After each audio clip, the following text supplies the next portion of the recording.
Hey family, too many times we've seen people who have lost their credibility of witness because they weren't living the same gospel that they were preaching.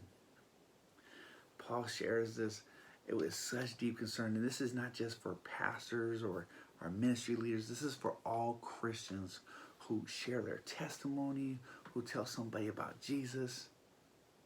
This applies to them too.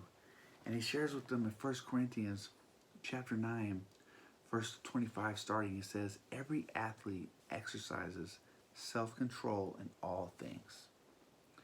They do it by receiving a perishable wreath. That's what they get for the win, right? But we an imperishable. So I do not run aimlessly. I do not box as one beating the air, but I discipline my body and I keep it under control, lest after preaching to others, I myself should be disqualified. So this is the other imagery that he's using. He's using that of a boxer. A boxer is always disciplined in his diet and his routine, his exercises, because he's getting ready for the big fight. He's getting ready to win the prize.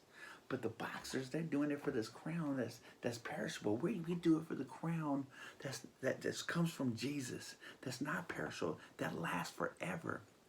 But we have to be careful in doing so that if we're not disciplined, we can lose our credit and be disqualified. That's not salvation, but that's being disqualified and discredited from the heavenly prizes and from being able to have that proper testimony, that credibility when we share about Jesus.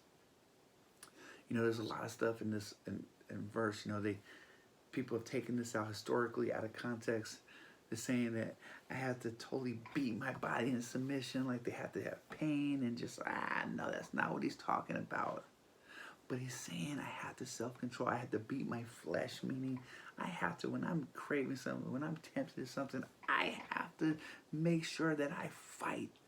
I fight temptation. I fight that stuff because I know that gospel that I preach, this gospel that I share, I can't just preach it. I have to live it too, because if I don't live it, I'll be disqualified and it qualifies everything else. So I want to encourage you today.